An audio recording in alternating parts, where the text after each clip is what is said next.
You're in I'm the seat. very inspired by what you wrote. Oh, thank you. I would just like to introduce you quickly to everyone who doesn't know who you are. You Okay. are the owner, Jerri Menaul is the owner of My Favorite Art Place, an art printing and framing company in Clearwater, Florida. She is also one of the sponsors of this opening presentation and the week-long virtual celebration. Imagine, Imagining the Future Forum involving businesses in Tampa Bay and all over the world. Sorry, imaging.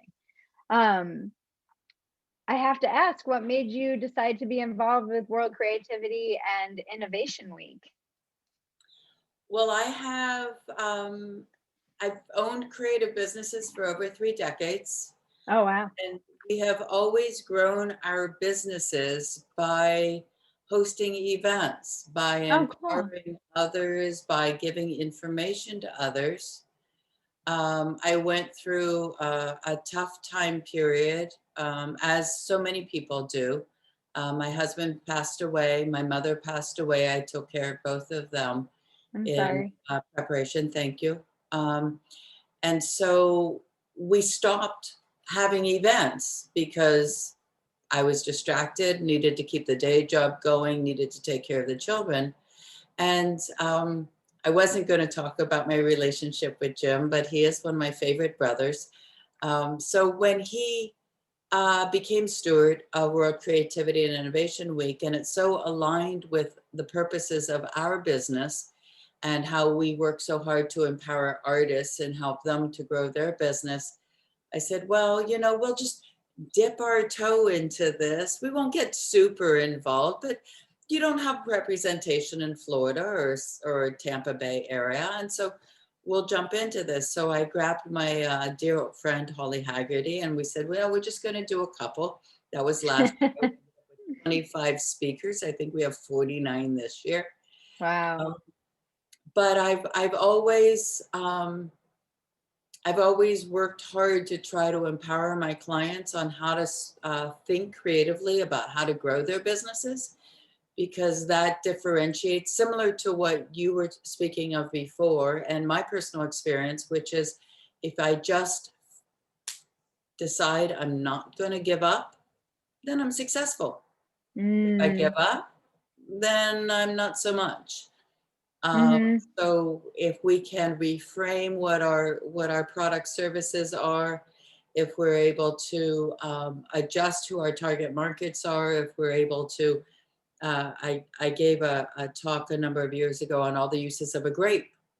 It can be vinegar, it can be dye, it can be wine, it can be oh so many things. And if you're throwing that away in the garbage can, let's take it out and figure out how you can use that for a product that improves the world.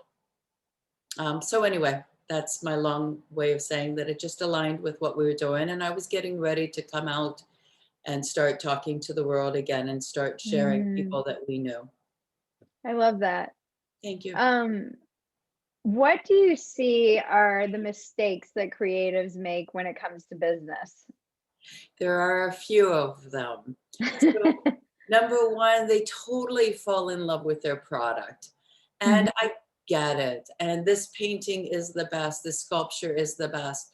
So I look at myself as a manufacturer. What I happen to manufacture are creative products, pieces of art. I'm currently talking to you from Pensacola because we have 7 installations. We're on the road for a week and a half. And what I've learned is that you can never fall in love with any one product, because Mhm. that just it puts your head in the wrong space. Mhm. So I am a manufacturer. What I happen to manufacture are creative products. The other thing is that creatives are afraid to talk to people because, oh my goodness, they might say something nasty or mean or bad to me. Well, yay for that. Because if you're willing to stand on the side of the road or an art festival or a gallery opening or what have you, and you just say to somebody from a marketing standpoint, what do you think of my art? I'm not Mm. asking you to put it on my wall, but what do you think of that? Then you can get feedback, and the people will respond and you can learn. Now, I'm never going to suggest that somebody compromise. their artistic integrity by creating artwork that can be sellable. But if your goal in life is to sell to, as an example, I don't know, Pottery Barn as a something, go get catalogs, open it up, see the vignettes that they're creating, create artwork that would look good in those vignettes without compromising your integrity as an artist. And that's a way to identify your target market. We have words for people that make their heart happy by creating in the privacy of their own home, whether they care whether or not people will like or buy that. And those are not words that are allowed to be said before 8 p.m. And since I'm in Central Time, it's still before 8 p.m. So, if you want to make yourself feel good doing that, by all means, go and do that. But if what you're wanting to do is make money with your art, then you need to create something that would easily and comfortably fit into somebody's decor. If it matches their throw pillows, that's okay. If it doesn't match their throw pillows, that is also okay. There are camps, and I think everybody's right. Yeah. And I think too, one of the things I had to get comfortable with being an artist and studying artists who became popular long after they were dead is that it is about the process for me. And I love what you said about don't get too attached in writing. They say kill your babies is the famous line. Don't be afraid to kill your babies. And how I've had to learn that lesson the hard way, but it gets easy. You just start saying, take it. Okay, whatever. But I do think too that some of the things I've had to let go of under wanting that the results of my work. I can put all of my love into my work. I can get feedback. Accepting criticism is very hard because it's so personal. And then really the rest is out of my hands. And I do have to accept, Absolutely. And everybody is might so not be my afraid. time. Yeah, everybody's so afraid in the internet time. Somebody's going to steal my ideas. They're going to capture my images or my concepts. And to that, all I can say is just keep creating. Just go out into nature, find whatever inspires you, and keep pushing yourself. My late husband was so prolific in art. He created so many different genres and ways and galleries of different kinds of art, and that's all you can do. He used to walk into hotel rooms and say, "This art sucks."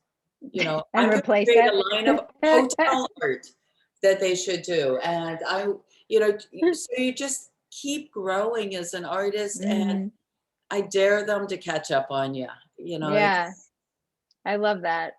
That's one of the things I loved about Picasso is that he was all about production as everything, and he would just get an idea and exhaust it. Like, I'm going to make plates with faces on them, and then he'd make hundreds of them until he was had exhausted the idea completely. Yeah. And just kept going and just kept on going. Yeah. Who inspires you creatively? Or what? We print for thousands and thousands of artists. So I'm very blessed to every day be able to walk through. We have a 6,400 square foot facility in Clearwater, and there's so many different styles of art. I'm usually most excited by the piece I've just installed. Because we do a lot of healthcare and a lot of corporate work, and we do a lot of custom work for them. And then again, a little plug for my late husband, Scott Menaul, MENAUL-ART.com. He was a surrealistic abstract artist. He used to do multiple exposures on one piece of film, and then transferred that to computer work back in the 80s when we had our first high-tech company in Boston, prior to the whole digital world. So I love the projects that I'm working on, and then I'm just always inspired by the pieces, which we still sell today of his pieces. Amazing. Yeah. Thank you so much. I wish it's so short with everybody, but we're going to keep on rolling with the party. And I We'll really talk just, again, as we say in we will Boston. talk again. And thank you just for all of this, putting this together and organizing it and getting everyone together. I appreciate you. Thank you very much. I'm so Thank glad you're you. part of the party. Thank you. It's so fun. And up next,